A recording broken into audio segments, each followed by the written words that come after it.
अध्यक्ष महोदय, मैं आपकी अनुमति से राष्ट्रीय राजधानी क्षेत्र दिल्ली सरकार से संबंधित भारत के नियंत्रक एवं महालेखा परीक्षक का सार्वजनिक स्वास्थ्य अवसंरचना और स्वास्थ्य सेवाओं का प्रबंधन पर निष्पादन लेखा परीक्षा प्रतिवेदन वर्ष 2024 का प्रतिवेदन संख्या नंबर 3 की प्रतियां सदन पटल पर प्रस्तुत करती हूं।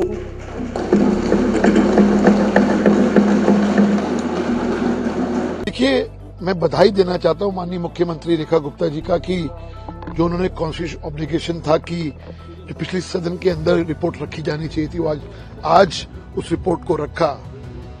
और ये रिपोर्ट जो हमने ससरी तौर पे भी पढ़ी है, चीख चीख के कह रही है कि इस हेल्थ जो सो कॉल्ड हेल्थ क्रांति का जो ये दावा अरविंद केजरीवाल की सरकार और आतिशी की पिछली सरकार करती थी, उसको तार तार भ्रष्टाचार हुआ है और उस हेल्थ क्रांति की दावों को तार तार करती है ये रिपोर्ट। नमस्कार, मैं अजय मिश्रा, स्वागत है आप सभी का हमारे चैनल में। दिल्ली में सत्ता खोने के बाद से अरविंद केजरीवाल के खिलाफ बैक टू बैक कई सारे कैग रिपोर्ट को दिल्ली विधानसभा की पटल में रखने का काम बीजेपी सरकार द्वारा किया जा रहा है। इस बीच दिल्ली विधानसभा में अब दूसरी कैग रिपोर्ट पेश कर दी गई है। खुद सीएम रेखा गुप्ता ने सदन में इस रिपोर्ट को रखा है। दिल्ली विधानसभा का इस वक्त विशेष सत्र चल रहा है। आज सदन में बीजेपी सरकार दूसरी सीएजी रिपोर्ट को उन्होंने पेश किया। मुख्यमंत्री Rekha Gupta public health infrastructure और स्वास्थ्य सेवाओं के प्रबंधन पर कैग रिपोर्ट की ऑडिट रिपोर्ट को विधानसभा के पटल पर रखा। रिपोर्ट में स्वास्थ्य सेवाओं की गुणवत्ता, सरकारी अस्पतालों के कार्यप्रणाली पर गंभीर सवाल उठाए गए हैं। कई क्लिनिकों में बुनियादी मेडिकल उपकरण नहीं थे, जैसे पल्स ऑक्सीमीटर, ग्लूकोमीटर, एक्सरे, व्यूरम, thermometer, blood pressure monitoring device. इनमें से कई क्लिनिकों में बुनियादी मेडिकल उपकरणों की कमी बताई गई। साथ ही साथ डॉक्टरों ने अपने यहाँ आने वाले ज्यादातर मरीजों को कंसल्ट करने के लिए 1 मिनट से भी कम का समय लगाया। साथ ही साथ आपको बता दें कि 14 अस्पतालों में आईसीयू नहीं, जबकि 12 अस्पतालों में एम्बुलेंस की कमी है। मोहल्ला क्लिनिकों में शौचालय भी नहीं है और ना ही दवाइयों की सुविधा है। रिपोर्ट के अनुसार कोविड-19 से निपटने के लिए भी केंद्र सरकार से मिले 787 करोड़ रुपए में से सिर्फ 582 करोड़ रुपए खर्च किए गए। बाकी राशि बिना उपयोग के रह गई, जिससे कोरोना संकट के दौरान आवश्यक सुविधाओं में भारी कमी आई। और यही वो अरविंद केजरीवाल है जो हर दूसरे दिन प्रेस कॉन्फ्रेंस करते थे और रोते थे कि केंद्र से पैसे नहीं मिल रहे, केंद्र से पैसे नहीं मिल रहे हैं, हमारी सुविधाओं को उन्होंने रोक रखा है, हम आपके लिए कुछ नहीं कर पा रहे। जबकि ये देखिए खुलासा हो रहा है, ये बहुत बड़ा खुलासा है कि केंद्र ने जो इतने पैसे भेजे थे उतने का तो ये इस्तेमाल तक नहीं कर पाए, और ये कहते थे कि केंद्र से इनको पैसे नहीं मुहैया कराए जा रहे हैं। इस कैग रिपोर्ट में कई चौंकाने वाली बातें निकलकर सामने आई, जिसने अरविंद केजरीवाल के वर्ल्ड क्लास हेल्थ मॉडल की पोल खोलकर रख दी। इस कैग रिपोर्ट के आने के बाद आम आदमी पार्टी और बीजेपी आमने सामने नजर आई और इस मामले पर जमकर हंगामा भी देखने के लिए मिला है। इस कैग रिपोर्ट में और क्या कुछ खुलासे हुए हैं, विस्तार से जानिए। नियंत्रण और महालेखा परीक्षक यानी कैग की रिपोर्ट में कई चौंकाने वाले खुलासे हैं, जिसमें दिल्ली की स्वास्थ्य सेवाओं को लेकर बताया गया कि किस तरीके से केंद्र सरकार से मिले पैसों का इस्तेमाल अरविंद केजरीवाल नहीं करते थे और जरूरी सुविधाओं की भारी कमी की वजह से दिल्ली की जनता को जूझना पड़ा। रिपोर्ट के अनुसार स्वास्थ्य कर्मचारियों की भर्ती और वेतन के लिए भी मिले 52 करोड़ रुपए में से 30 करोड़ रुपए ही खर्च किए गए। इससे स्पष्ट है कि सरकार ने पर्याप्त स्वास्थ्य कर्मचारियों की भर्ती तक नहीं की से जो है, जिससे महामारी के दौरान भी लोगों को इलाज करने में मुश्किल हुई। दवाई, पीपीई किट, अन्य चिकित्सा के लिए मिले 119 करोड़ रुपए में से भी तकरीबन 82 करोड़ रुपए ही खर्च अगर आप कहेंगे कि ये नहीं कर पाए। दिल्ली सरकार ने 2016 से 2021 तक 32,000 नए बेड जोड़ने का वादा किया था। सिर्फ 1357 बेड जोड़े गए, जो लक्ष्य से 4.24% है। राजधानी में कई अस्पतालों में बेड ऑक्यूपेंसी 101% है और वहां से 101% से 189% तक रही, यानी 2 मरीजों को एक ही बेड पर रखा गया। फर्श पर इलाज उन्हें कराना पड़ा है।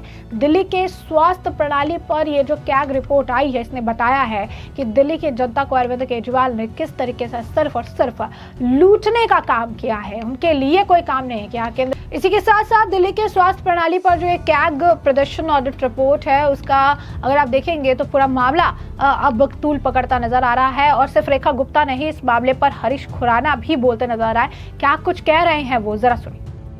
32,000 लेकिन 10 साल में अध्यक्ष जी आपको जान के हैरानी होगी जब हम ये रिपोर्ट पढ़ते हैं तो 1235 सिर्फ बेड पड़े हैं पिछले 10 साल के अंदर, यानी कि जो उनका रेशो है, प्रॉमिस का रेशो है, सिर्फ 3.5% उन्होंने काम किया है।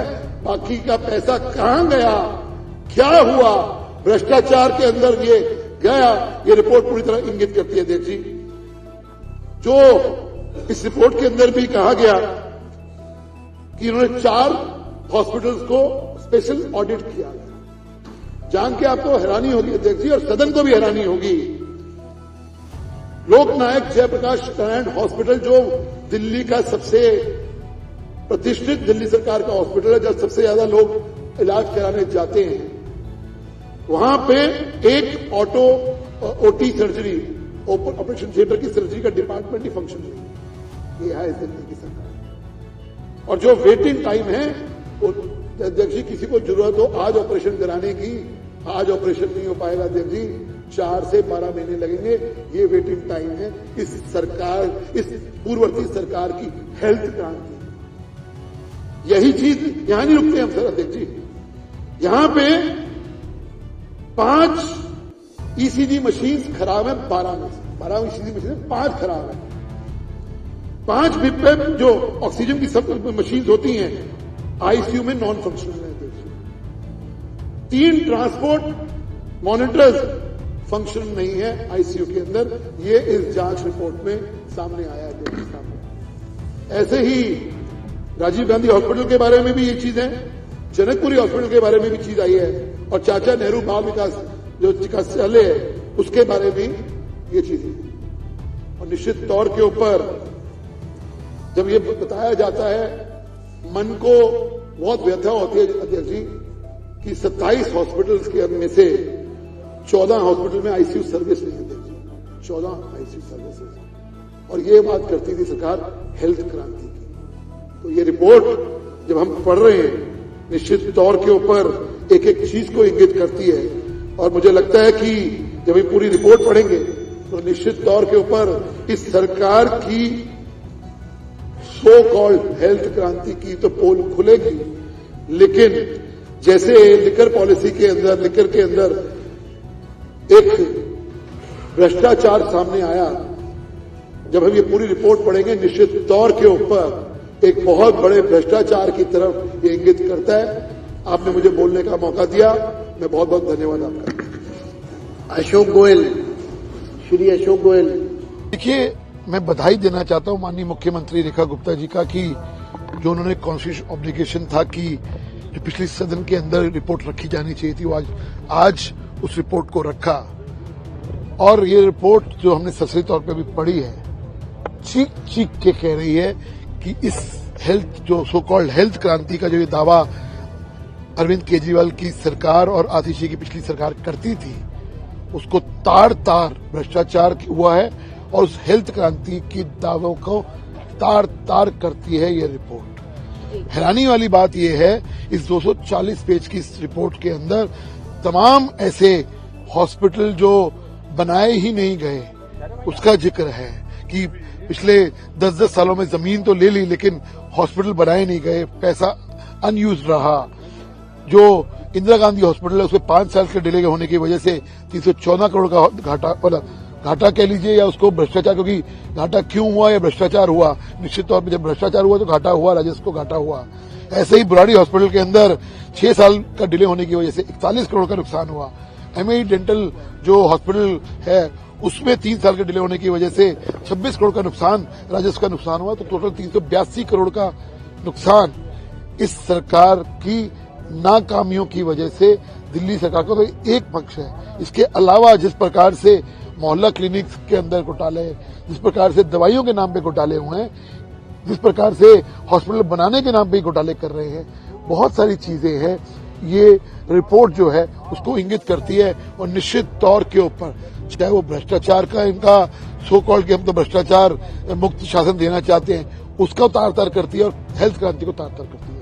लेकिन सर लगातार ये लोग अपने मोहल्ला क्लिनिक को अप्रिशिएट करते रहे कि हमारा इंटरनेशनल लेवल पे अप्रिसिएशन मिलता है, प्रेज मिलता है, और साथ ही आयुष्मान भारत की योजना जो है दिल्ली में इन्होंने इम्प्लीमेंट नहीं होने दी, उस पर क्या बोलना? मुझे लगता है कि दिल्ली की जनता को सीएजी वो रिपोर्ट पढ़नी चाहिए और जो ये दावे करते हैं कि मोहल्ला क्लिनिक में ये हुआ और वो हुआ, उस दावों की पोल खुलती है और सच्चाई लोगों के सामने आती है। और मुझे लगता है कि अब तो अरविंद केजरीवाल की हालत ये है कि अब वो जवाब देने बंद नहीं रहा, इसलिए आज इतने दिन हो गए, लिकर की पॉलिसी भी सामने आ गई और अब हेल्थ की भी आ गई, एक प्रेस कॉन्फ्रेंस नहीं करी कि ये दावे जो सीएजी दावे कर रहे, कम से कम उसको झूठा ही सही ठहराने के लिए सामने आ जाते।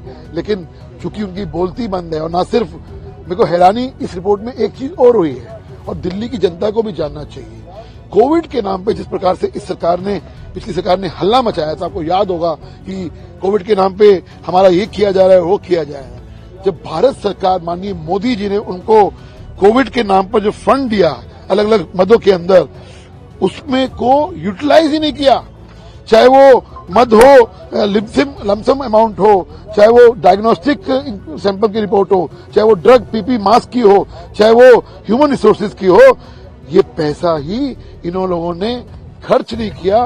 टोटल पैसा जो भारत सरकार ने कोविड के लिए दिया था 635 करोड़ रुपया, जनता को जान के हैरानी होगी 360 करोड़ रुपया खर्च ही नहीं किया, और एक कोविड की बातें करते हैं। तो जैसा कि आपने हरीश खुराना को भी सुना, उन्होंने बताया कि आम आदमी पार्टी ने किस तरीके से आम जनता को लूटने का काम किया, किस तरीके से सारी सुविधाएं होने के बावजूद भी आम जनता को मरने के लिए छोड़ दिया। अस्पतालों की बात जो करते थे वर्ल्ड क्लास, उनके हालात भी पूरी तरीके से उन्होंने बदतर बना दी। इतने सालों के शासन में आम आदमी पार्टी ने अपने इस हेल्थ मॉडल का जो डंका बजाया था, असल में इस हेल्थ मॉडल यानी इस पूरे हेल्थ सिस्टम को खराब करने के पीछे इनका एक बहुत बड़ा योगदान रहा है। ये रिपोर्ट आम आदमी पार्टी के बहुचर्चित केजरीवाल हेल्थ मॉडल की सच्चाई को पूरी तरीके से उजागर करती है। इस मामले के सामने आने के बाद, खासकर इस कैग रिपोर्ट के सामने आने के बाद, बीजेपी लगातार इस मामले पर हमलावर है और अमित मालविया ने भी बकायदा एक लंबा चौड़ा पोस्ट करके उन्होंने इस कैग रिपोर्ट की चीजों को लोगों के सामने स्पष्ट तरीके से, कम शब्दों में अगर आप कहेंगे कि रखा है। उन्होंने लिखा है कि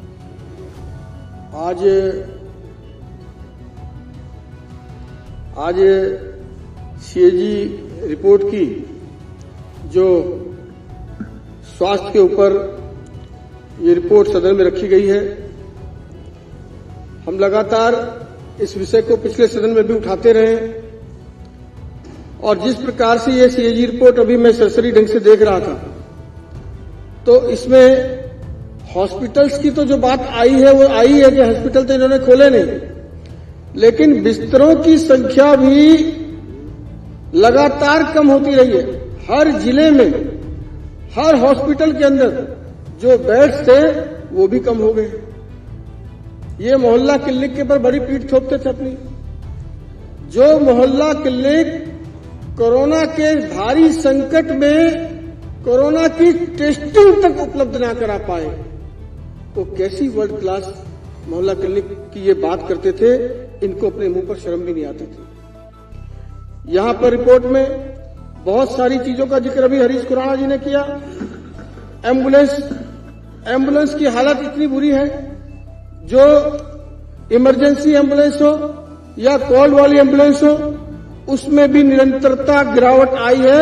एम्बुलेंस की संख्या में लगातार 2016 से लेकर 22 तक लगातार गिरावट आई है।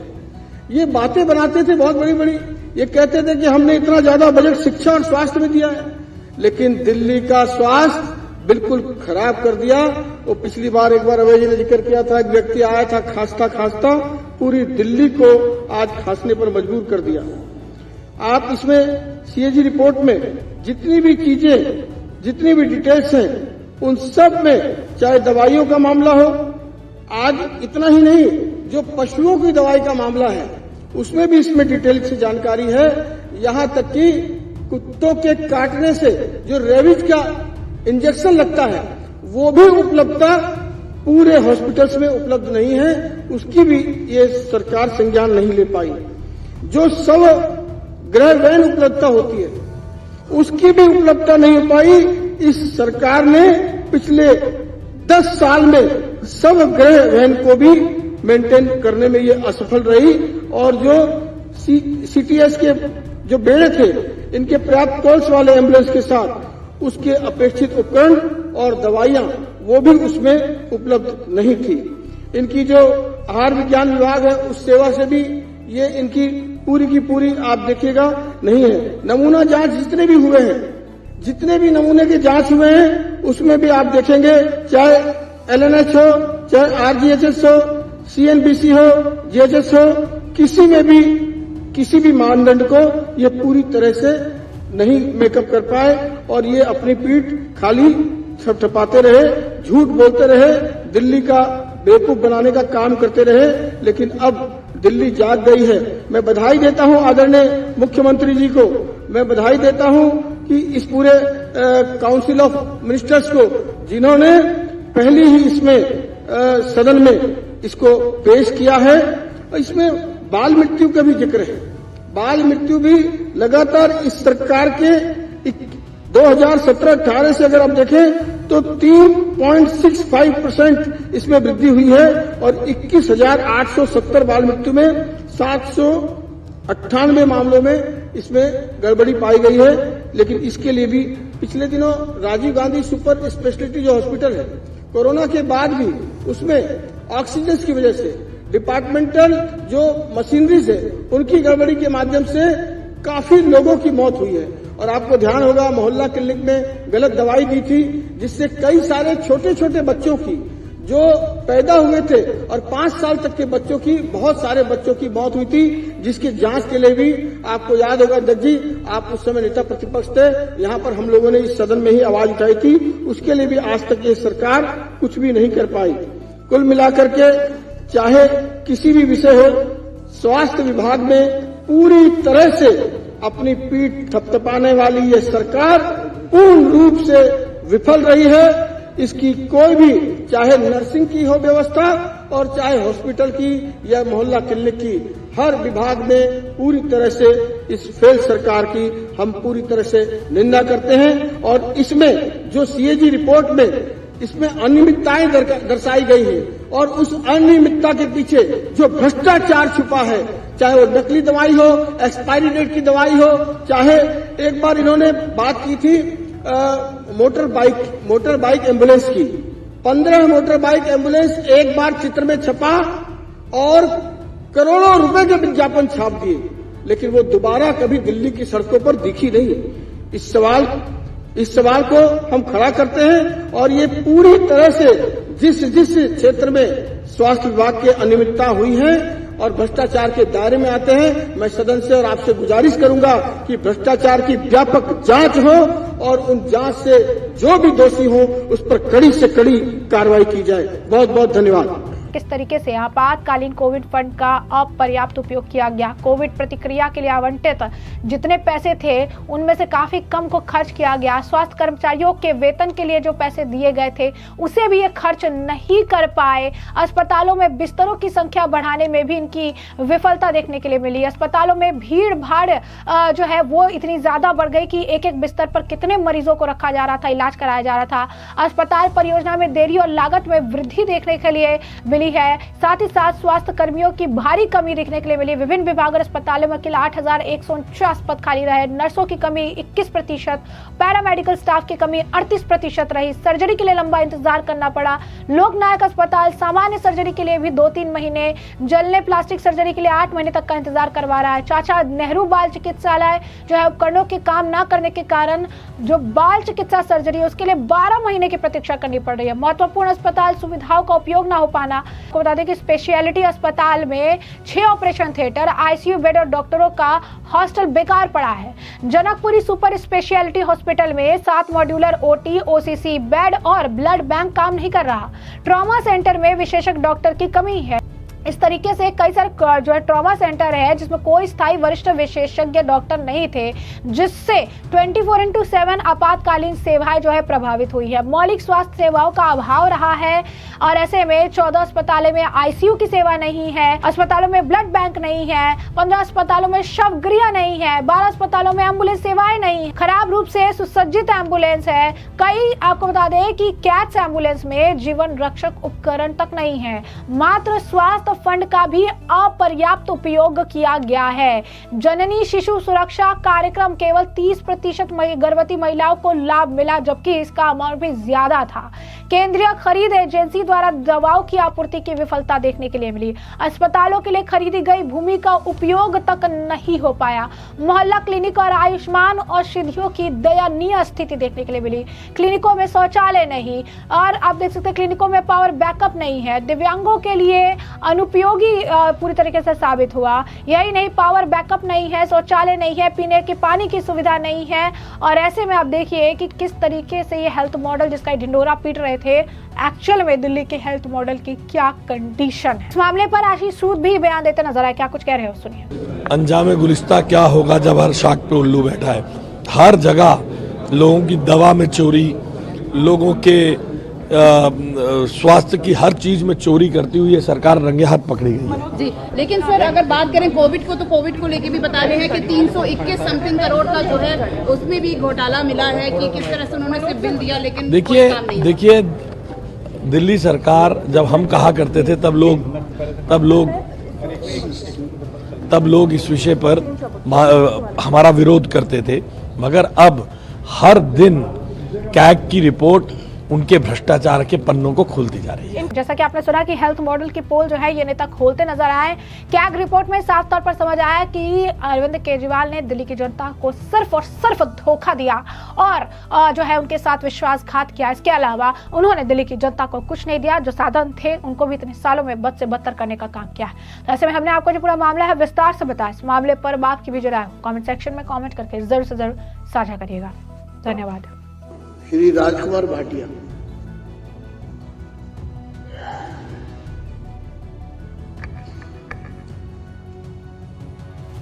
आदरणीय सभापति महोदय, मैं आभार व्यक्त करता हूं, आपने मुझे बोलने का अवसर दिया। साधुवाद की पात्र हैं दिल्ली की यशस्वी मुख्यमंत्री बहन श्रीमती रेखा गुप्ता जी और उनका मंत्रिमंडल, जिन्होंने दिल्ली की पहली जरूरत हेल्थ को, कैग रिपोर्ट को सदन के पटल पर रखा है। अभी सरसरी तौर पर देखते हुए हेल्थ में जो सबसे बड़ा फैक्टर है वो स्टाफ, मशीनरी और मरीज, 3 बिंदुओं पर टिकता है। और तीनों बिंदुओं में ही हिंदी के वर्जन पेज 22 पर जो अभी देखने को मिला है, चयनित अस्पतालों में कर्मचारियों की स्थिति। एक हॉस्पिटल में डॉक्टरों की जो भर्ती थी या डॉक्टरों की जो जरूरत थी, उसमें 50 से 74% के पद जो है वो रिक्त पाए गए हैं। और ये हॉस्पिटल है RGCH, Rajiv Gandhi hospital, super specialist hospital, जिसका सीधा नियंत्रण दिल्ली सरकार के अंतर्गत था। और पैरामेडिकल स्टाफ में भी 22 से 56% नियुक्ति पद खाली पड़े हुए थे, जिसका कभी भी भरने के लिए कोई प्रयास नहीं किया गया। और सबसे चिंताजनक स्थिति नर्स, जो 24 घंटे उपलब्ध रहती है मरीजों के लिए, नर्सिंग स्टाफ में 73 से 96% तक की कमी यहां पर रिपोर्ट की गई है, जो आपके सामने इस तालिका में दर्शाई गई है। और इसके साथ साथ फर्स्ट रिस्पॉन्स व्हीकल, जिसका अभी जिक्र भाई अजय महावर जी ने किया है, राष्ट्रीय राजधानी क्षेत्र में विशेष रूप से संकुल इलाके जरूरतमंद व्यक्तियों तक चिकित्सा सहायता प्रदान करने के लिए मोटरसाइकिल का उपयोग फर्स्ट रिस्पॉन्स व्हीकल शुरू करने के लिए 2018 में मंजूरी दी गई थी। और फरवरी 2019 से पूर्वी शादरा और उत्तर पूर्व जिलों को कवर करने के लिए तैनात किया गया था। लेकिन लेखा परीक्षा में पाया गया कि FRV बाद में स्टाफ की कमी के कारण 2020 में वापस ले ली गई थी। करोड़ों रुपया खर्च करने के पश्चात और करोड़ों रुपया विज्ञापन पे खर्च करने के बाद किसी भी मरीज को सहायता देने के लिए यह केवल दिखावा था और कभी भी इसका सदुपयोग नहीं हो पाया है। अस्पतालों में एम्बुलेंस में शवग्रहण और एम्बुलेंस सेवाओं की उपलब्धता पर भी गहन और सघन इस पे टिप्पणियां की गई हैं, जो खतरनाक है। सच्ची बात तो यह है कि पूर्ववर्ती सरकार दिल्ली की जनता के स्वास्थ्य के साथ खिलवाड़ कर रही थी और इसके साथ साथ कोविड काल में भी उन्होंने दिल्ली की जनता को बिलखने के लिए छोड़ दिया था। इलाज की कमी के कारण अनेकों मृत्यु हुई और इसको जो ये कमियां इसमें दर्शाई गई हैं, जो टिप्पणियां दी गई हैं, इसे संगीन मानते हुए इन पर हत्या का मुकदमा दर्ज करना चाहिए, क्योंकि उनके कारण जिन मरीजों की मृत्यु हुई है वो स्वाभाविक मृत्यु नहीं थी, उसे हत्या की श्रेणी में लाकर इन पर मुकदमा चलाया जाना चाहिए। श्री ओपी शर्मा।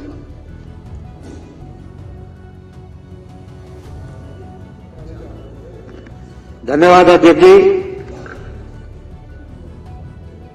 ये कई बार लगता है ये कैग रिपोर्ट रामायण की तरह हम पेश कर रहे हैं, जिस तरह हमारे धार्मिक ग्रंथ होते हैं। इस कैग रिपोर्ट को मैंने जो पढ़ा, जो देश और दुनिया का सबसे बड़ा भ्रष्टाचार मोहल्ला क्लिनिक का है, इसका इसमें कहीं उल्लेख नहीं है। ये एक बड़ी अजीब सी बात है। वो मैं शर्मा जी आपको बताना चाहता हूं, अभी पार्ट 2 भी है इसका। पार्ट 2 भी है, तो मैं बताया था पहले, चाहिए था ना। हम तो इसे समग्र समझ के इसकी वो कर रहे हैं। तो इसमें कहना यह है, केजरीवाल सरकार ने स्वास्थ्य और शिक्षा के नाम पे जो बहुत बड़ा बजट का हिस्सा प्रतिशत जो रखा, वो केवल इसलिए नहीं रखा कि जिससे जनता को इसका लाभ हो, वो बजट बढ़ाकर इसलिए रखा जिससे ज्यादा से ज्यादा भ्रष्टाचार का हमको मौका मिले। अभी इसको जितना देखा है उसके हिसाब से अभी मुझसे पहले फर्स्ट रिस्पांस व्हीकल के विषय में